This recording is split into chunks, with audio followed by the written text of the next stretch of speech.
Your pet would like to have a word with you. In fact, your dog, cat, bird, horse, fish, even bearded dragon would like to have an entire conversation with you.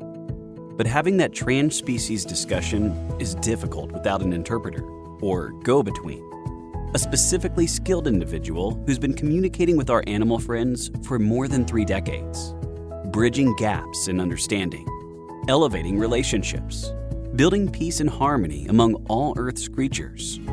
That person is Suzan Vaughn, the Animal Whisperer. And this episode is A Gentle Giant of a Horse. I'm Suzan Vaughn. Natasha had a new companion, a 14-year-old draft horse by the name of Lucy. At 17 hands high, Lucy was big, wide across the back, and with the characteristic gentle temperament of her breed. She knew just how to treat a human companion. Natasha wanted to know about her mare's overall health, whether she wanted to do some jumping, how she felt about her veterinarians, and several specifics about Lucy's tack. I began the session by addressing overall health and how Lucy felt in her horse body. I asked if she would allow me to scan her, and that's when I moved my consciousness along an animal's body, looking for blockages, potential areas of pain or stress, and places where a veterinarian might focus subsequent healing attention. So the first thing she shows me, when I say, is it okay if I scan your body? She says, yes, you can. She shows her body as really well, very bright. So let me ask her, let me just see specifically, go through the body if you don't mind. So she says, yeah, that's fine, but I don't think you're going to find anything. So she just moved me through that very quickly. See, everything is really good. Nothing to see here. I'm young, I'm healthy. Everything is really good. Natasha asked Lucy about jumping next, and Lucy talked about the trust that would be needed to be successful at that. So yeah, we need to ask her, does she want to try a few of the little cross-country jumps? Nothing drastic? The little jumps, and they would be, say, 2 or 3 feet high, would you say? Or yeah, no more than 3 feet. Well, she says, I am the same amount scared as you are. She says, I'm pretty heavy. I'm not sure about landing my body exactly on the other side of such a thing. I'm just not sure if I'm light enough, or I just have worries about it. If you want to try me on a really low thing so I understand, but I'm afraid of stumbling. I'm afraid I'm not sure where my feet are from the front and the back. Sometimes they rig these things where I'm not supposed to be able to see on the other side. So Lucy says, I don't want to say I'm averse to trying new things. She says, I'll try anything once, but I'm not really quite sure if I'm real capable of that kind of thing, nor am I sure if you and I could both feel so confident together in doing it that you would lose your fear and I would lose my fear. Yeah, that does make absolute sense. Natasha told me that Lucy had a horse friend by the name of Vitamin. She wanted to know what kind of activities Lucy was interested in doing with her, including modeling, both in hand and under saddle. And when a client thinks about activities with their horse that include travel, I usually ask the horse how they feel about getting into a trailer. Okay, so then further to that, would she like to go to the modeling show with Vitamin, and would she like to model in hand and ridden? She says, first of all, she has no trouble trailering. Is that correct? Yeah. Okay. Oh, I'm just going to give her a little thank you for that because, it can be traumatic. She's a good girl. She's absolutely brilliant. She is so good. She says, I'm very cooperative. I'm a really good horse companion. She does say that. It was a good thing that Lucy was such a gentle giant, because Natasha was dealing with some monumental challenges as she recovered from a significant surgery. And because one way riders communicate with their horses is through their legs and thighs, Natasha had to improvise. I had very bad surgery and I'm all twisted up. So, I've got missing the one I've got. I don't have a 6-pack, I have a 3-pack. So the erectus abdominis muscle is gone and I'm held together by mesh. And sometimes my one leg is shorter than the other if I don't do my yoga and stuff. So I just wonder how am I impacting her body and what can I do to help her? and how can I communicate better with her, with my body? She says because your body doesn't communicate as well, maybe as somebody else, through your thighs, which is where the communication often comes. She says you really have to have your telepathic pictures right in terms of what you want me to do. And that's the way for us to communicate. Right.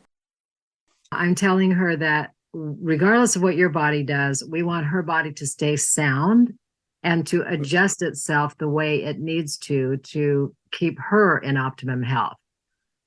So I'm asking her to keep her body in optimum health while you figure out how to ride her in the highest comfort. So she says, yes, I can do that and still figure out what she needs and what she wants me to do with the rein and the pictures. Yeah, great. Next came a great surprise for the horse. Her beloved person was willing to ride her without a bit. I'm talking of rein and bridle because I got the impression that it was my intention to ride her bitless. So I had her in a side pull and I had her in the Julie halter, the Monty Roberts halter, and she didn't really like it. She seems to not like the nose action. So now I have her in a Micklem bridle, which is more anatomical and designed better. And we also had a snaffle bit made to measure for her. And I just need to know if she's happy or not. She seems to be happy in them, but I just need to confirm. I always ask for a photo of the animals I'm talking to, so I can connect through their person and their photo. And Lucy made reference to the photo that was sent to me by Natasha when she talked about the bridle. Well, this one that you've mentioned that's in the picture, she says it's comfortable enough. So because bits are the number one thing that horses talk to me about, I asked her, how do you feel about having the chain across your mouth? She said, I certainly would rather not have anything going across. So I tell her, your person is really willing to go bitless with you. And she's like, wonderful. She hopes to get to a place where you can really have a deep level of trust. She seems to just be keen on everything. Lucy was cared for by 2 different veterinarians, and Natasha wanted to know which one she preferred.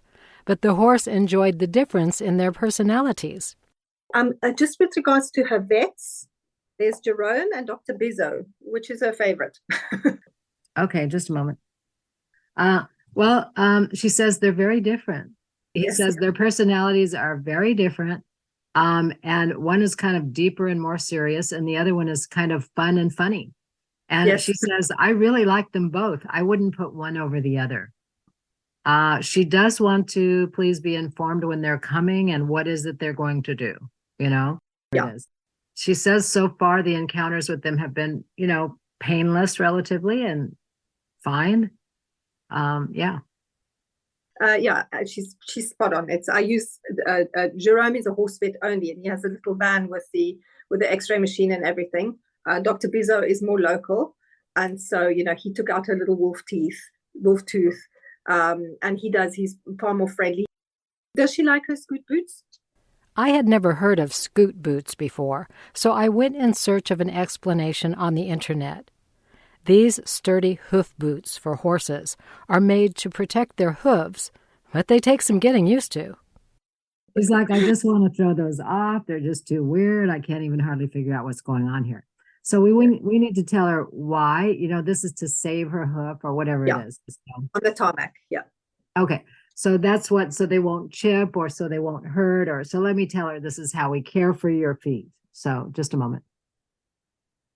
She says, for me, it feels so heavy when those are on, just heavy duty. It's almost like if you guys had ankle weights and you went out to exercise. It feels kind of like that to me. So let me just reiterate why we do it. Okay, she says, okay, she gets that. And she's still very cooperative at having them put on. Any color she would like to have? I'm going to say blue or green. Yes, those are her colors already. All her stuff is blue and green. Okay. Yeah. Irish colors, yeah. The blue and the green are colors for healing. Another healer she liked to use was next on Natasha's list of inquiries. Mel, who does the acupuncture and who also is a chiropractor. Does she like her? She says she's mostly done chiropractic, and she's got her eye on the very back part of the body, the hip area. And some of the chiropractic movements have been very helpful for that. You know, you can finesse a chiropractic treatment on a horse, and you can really be brutal about it. So she says this lady is very good at finessing the movement of the back part of her, and that it does feel good when she's done. Oh, great. Oh, that's lovely. And so then there was just the general question, how can I help her live her best life? Her best life is going to be about partly about apples. She adores apples. She'll sell her soul for apples. She says, by the way, I'm sure you're aware there's a vast variety. Oh, yeah. And they're so spoiled because they have, like the neighbors, we go around picking up apples and everybody brings tons of apples. So they are there, and she sticks her head inside the apple tree and shakes it. She says that, I'm really not missing anything. I mean, exercise, relationship, and just being able to be a horse. These are my top things. My person asked me not too long ago, should we just go on these lovely rides? Absolutely. Let's please just go on these lovely rides and be companions. I'm not so much about performing as I am about companionship. This is more about me, how I am. I like to go to these things. Don't get me wrong. I enjoy a good time, but, I'm really about my person. The life I have can't be beaten. What a fabulous, wonderful, wonderful discussion. I'm so encouraged by that. Lucy was a contented horse, and she lightened up the session at the very end, letting us know about her love of apples. I had to chuckle when she reminded us that there was a wide variety of apples available, and I could just see her bumping into the apple trees to make them fall to the ground. Lucy also wanted Natasha to know that her custom-made saddle and pad were well-fitted and marvelously comfortable. She emphasized that all of the careful attention paid to her tack was much appreciated. The horse told me she was grateful for the chance to share details about her personality, fears, and preferences with her beloved companion. This session went a long way in building a closer relationship between Natasha and her spectacular horse companion, and their life together was sweeter and more harmonious in the days to come. For more episodes in the series, be sure to like, share, and subscribe. To learn all about Suzan Vaughn and her services, visit our website at AnimalWhisperer.net. Be part of the community by subscribing to her Facebook page, AnimalWhisperer.net. Then sign up for Suzan's newsletter to enjoy more of her fascinating animal-human communication stories. So, until next time, join Suzan as she talks to the animals on The Animal Whisperer.